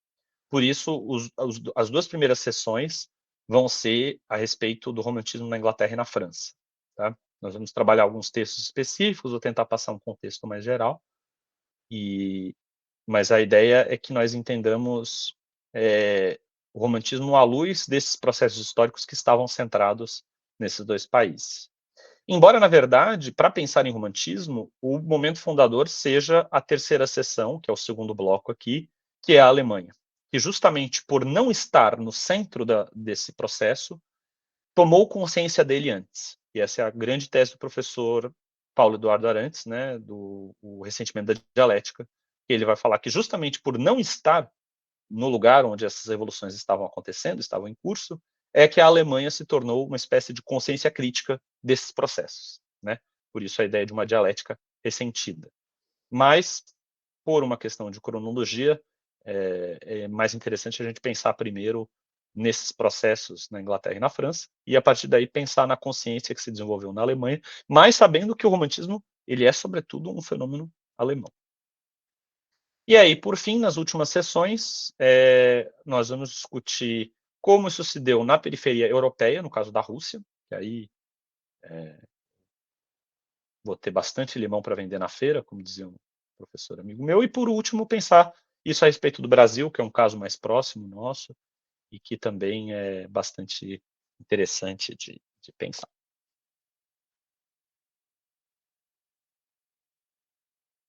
E aí, por fim, aqui um comentário a respeito da bibliografia. Nós temos alguns textos aqui, eu tentei selecionar textos em português, tá. Quem souber outras línguas e quiser sugestões, pode me escrever. Vocês fiquem à vontade para me escrever, viu. Não mandando corrente, nem mensagem de bom dia, pode me escrever para tirar dúvida, para pedir sugestão, que eu fico à disposição de vocês. Às vezes o povo manda aqui corrente hoje em dia não é mais tanto no e-mail, né, mas enfim, se fosse no WhatsApp, aí ficava complicado. Mas, aqui eu tentei destacar algumas obras disponíveis em língua portuguesa, acessíveis para todo mundo, mas evidentemente a bibliografia em inglês, em francês, em alemão, em russo e italiano, ela existe, e é interessante também. Isso é uma questão aliás que eu acabei pulando, né, que eu devia ter comentado aqui no ponto anterior. Poderia trabalhar outros contextos também, né, poderia trabalhar o contexto da Península Ibérica, o contexto da Itália, poderia trabalhar a Polônia também, tem um romantismo interessante, na verdade todo o leste da Europa, e até a Dinamarca, que é um caso que me interessa bastante por conta de um filósofo chamado Søren Kierkegaard, mas que vocês também já tiveram contato, porque todo mundo assistiu ou provavelmente assistiu A Pequena Sereia, que era um texto do Hans Christian Andersen, que foi um dos grandes nomes do romantismo dinamarquês, né. O texto dele foi adaptado para cinema. mas são contextos que eu domino menos e que eu achei que pudessem ser menos interessantes para vocês, então, eu tentei abordar aqui casos mais centrais, e no caso da Rússia, porque é a minha especialidade, eu não teria por que não falar a respeito para vocês. Bem, passando a bibliografia sugerida aqui, breve comentário. O Ressentimento da Dialética, do professor Paulo Arantes, é um texto interessantíssimo. Paulo Arantes é professor do Departamento de Filosofia, se tornou youtuber nos últimos anos, tem muitas falas dele no YouTube, valem muito a pena ser assistidas, embora ele tenha um ar um pouco catastrofista demais, assim, aquela coisa meio Alexa, toque as trombetas, mas é uma figura absolutamente brilhante, de uma cultura vastíssima, e escreveu esse texto nos anos 80, salvo engano, buscando justamente entender, à luz da teoria crítica brasileira, de Antônio Cândido e Roberto Schwartz, como se deu o ressurgimento da dialética na modernidade no século XVIII, pensando justamente a partir de uma certa sociologia do contexto francês e alemão daquela época, né? Como a sociedade de classes na França e na Alemanha, e a relação da Alemanha com o mundo francês, possibilitou o surgimento de uma consciência crítica e dialética da produção intelectual moderna. Texto interessantíssimo. O Isaiah Berlin, como eu disse, é um dos textos clássicos a respeito do romantismo, era uma grande obsessão dele.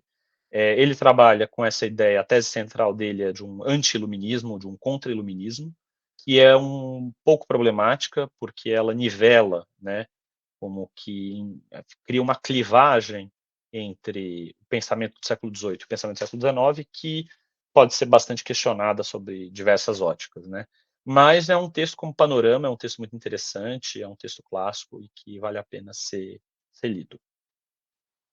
Há uma coletânea também que não é fácil de ser achada, mas se encontra na biblioteca da nossa faculdade, organizada pelo historiador francês François Furet, que é muito interessante porque tenta abordar o período sob diversos aspectos, assim, pensando em figuras sociais, pensando em algumas temáticas. É uma coletânea de artigos de especialistas no assunto, e tem um em particular que sobre o artista romântico, escrito por um italiano chamado Sergio Divone, e, a meu ver, é um dos textos mais interessantes sobre a sensibilidade romântica, sensibilidade dos artistas românticos, e com o qual eu já me deparei.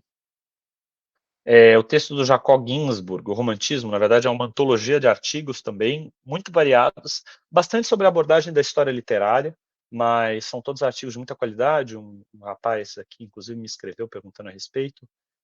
Também vale a pena ler, uma excelente introdução panorâmica, trata de diversos aspectos do fenômeno, justamente tentando dar conta dessa diversidade, né, que o fenômeno traz. E aí, em termos mais históricos, o clássico do Hobsbawm, do Eric J. Hobsbawm, historiador britânico, A Era das Revoluções, pensando justamente nesse período de 1789 até 1948, é um trabalho de uma erudição imensa e que dá um panorama excelente do período e, consequentemente, ajuda a entender as suas manifestações também artísticas e culturais.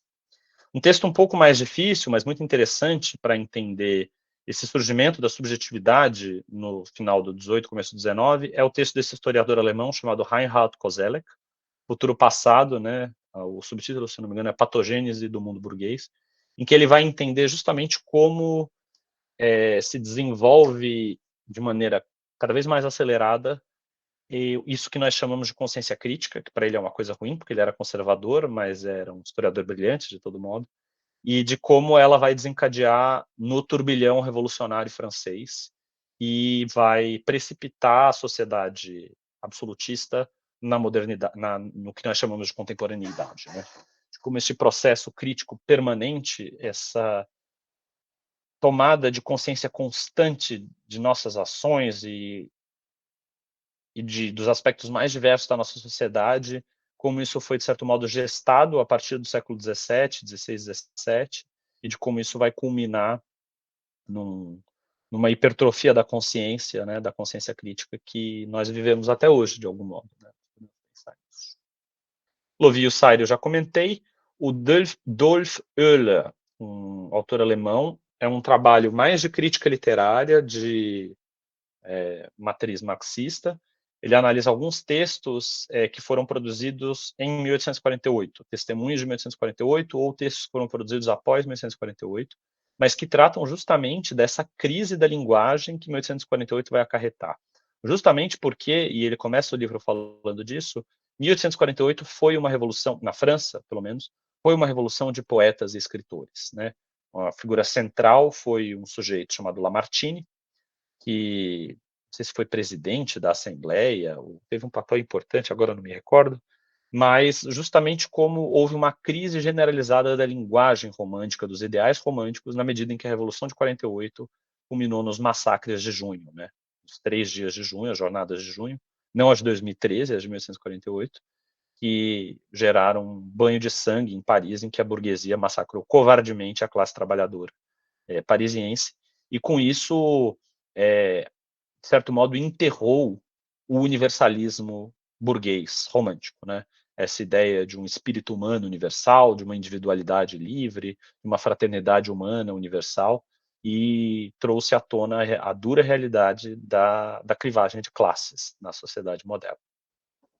Aqui alguns textos aos quais nós vamos voltar. O texto do Safrans, que é um panorama interessante sobre o romantismo na Alemanha, trazendo anedotas e figuras centrais. É um texto muito legal para se familiarizar com os nomes do romantismo alemão, até Wagner, até Nietzsche, também vai fazer uma periodização bem mais extensa que essa que eu destaquei, e alguns textos também voltados para contextos específicos aos quais nós voltaremos, né? Os Românticos, do Thompson, é um texto, são uma série de ensaios dedicados a figuras do romantismo inglês, em particular da Mary, ele vai tratar da Mary Shelley, do pai dela, era o Godwin, se eu não me engano, e vai tratar de algumas outras figuras. O Thompson é um historiador marxista britânico absolutamente sensacional, e ele tem essa série de artigos sobre, se não me engano, foram até aulas sobre o tema, que eu recomendo fortemente. E o último aqui está em inglês, mas vocês encontram traduzido também, do Raymond, um marxista britânico, Cultura e Sociedade, 1780-1950. Ele vai tratar alguns aspectos bastante interessantes da crítica romântica à sociedade moderna, sobretudo no contexto inglês, as mudanças no mercado editorial, como isso afetou, de algum modo, a produção artística no contexto britânico. Muito que bem. É isso, nós temos ainda um tempinho para perguntas, se vocês tiverem. Eu estou à disposição de vocês. Espero não ter massacrado muito a cabeça de vocês, mas com as ordens aí. Alguém aqui já colocou uma pergunta. Brilhosa bibliografia. Vou ler os comentários. Eu não tinha visto aqui os comentários. Aqui, pera lá. Maneira de ver, ponto de vista, opinião. Perfeito. Paulo Rodrigues Magalhães.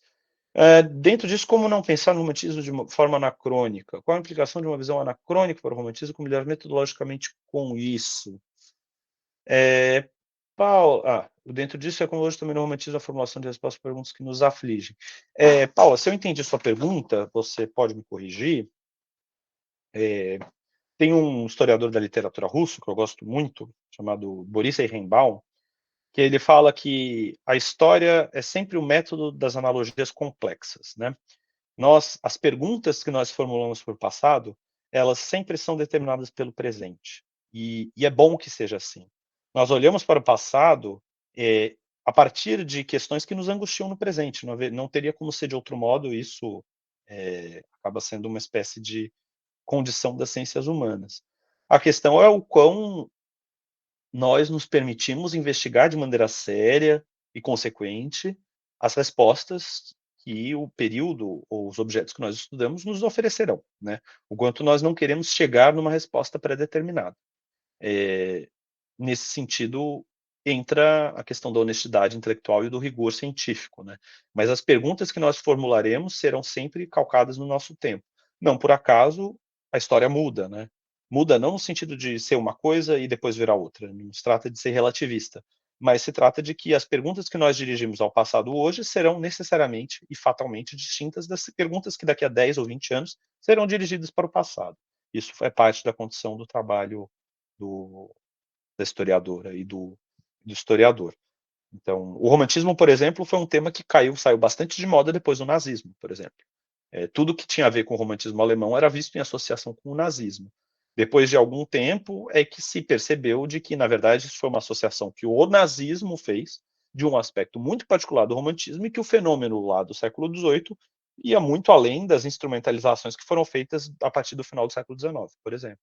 Mas, por outro lado, é possível que épocas se dirijam ao romantismo justamente buscando entender o que ele tem em comum com o nazismo. Não é uma pergunta inválida, né? Aqui o pessoal fala, o livro do Saliba, fiquei curioso desse livro do Saliba.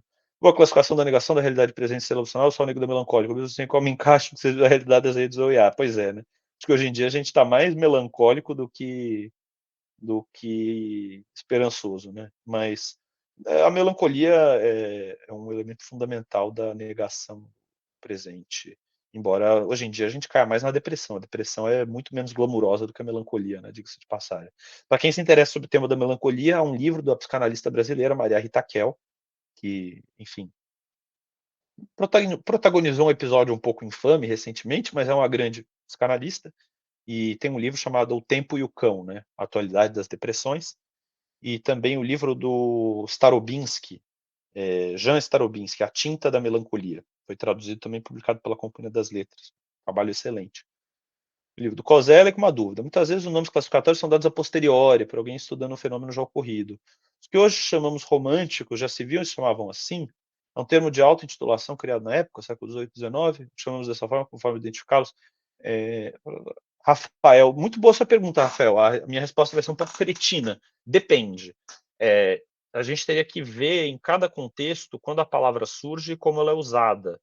Eu sei que os alemães já trabalhavam com essa ideia de romantismo, justamente como uma oposição ao classicismo, nesse sentido de, de, de retomar essa ideia das línguas românicas, né? Essa ideia da produção a partir de uma ideia de modernidade, né? Romantismo como modernidade. E sei que ela vai ser usada de maneira deliberada a partir da segunda década de 1800, 1820, 30, 40, isso já vai ser moeda corrente, pelo menos nos textos que eu conheço, que são os termos da literatura russa. Mas tem que ver caso a caso, tem que ver quando o termo começa a ser usado, em que sentido, porque vão sofrendo mutações, né? E o Kozelek tem um dicionário de conceitos, é capaz que esse conceito esteja lá, está em alemão, talvez esteja em inglês também, mas talvez no que diz respeito à língua alemã, isso deva estar mapeado. Em relação às outras línguas, ao francês, ao inglês, precisaria ver. Mas é um termo que, no final do romantismo, com certeza ele já está em uso. A questão é quando ele começa a ser usado no começo, pegando aí o finalzinho do 18 e o começo do 19. Vou escrever um historiador russo aqui. Imagina, Boris Eichenbaum.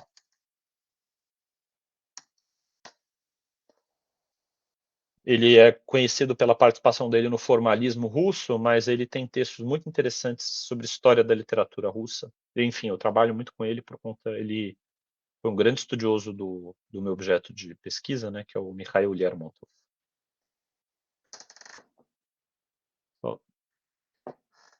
Gente, alguém não estava no começo da aula, porque eu fiz uma chamada de presença aqui. Quem entrou atrasado, depois de 5, 10 minutos, se manifeste agora ou cale-se para sempre. Fábio Kiyoshi Sakata. Perfeito, Fábio. Marcar sua presença aqui. Quem mais? Carol.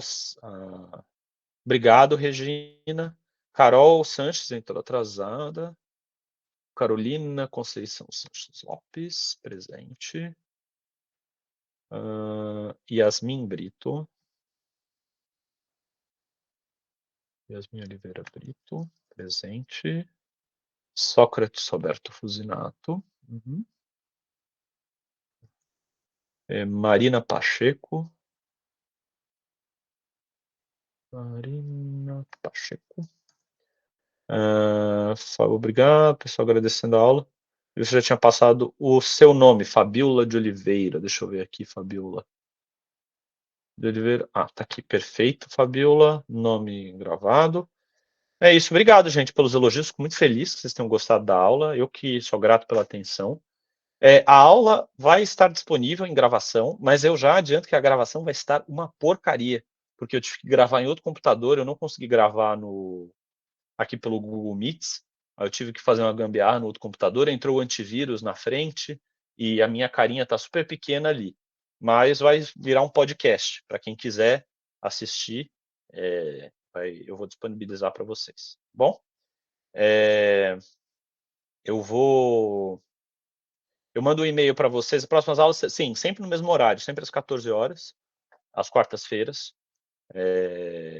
Jorge Hilton Evangelista da Silva, acho que Jorge, eu coloquei seu nome aqui, Jorge, eu lembro de. Sim, o Jorge está gravado. É isso, eu devo mandar um e-mail para vocês até sexta-feira, com sugestões de leitura para quem conseguir acessar as obras, mas novamente são apenas sugestões, não são leituras obrigatórias. E é isso. Lembrando, Jorge, seu nome já está na lista, pode ficar tranquilo. E lembrando que para ter certificado é necessário comparecer em 75% das aulas, o que dá, se eu não me engano, se vier umas 4 aulas, acho que já dá. Mas é isso. Tendo qualquer dúvida, me escrevam. Obrigado pela atenção, pelo carinho.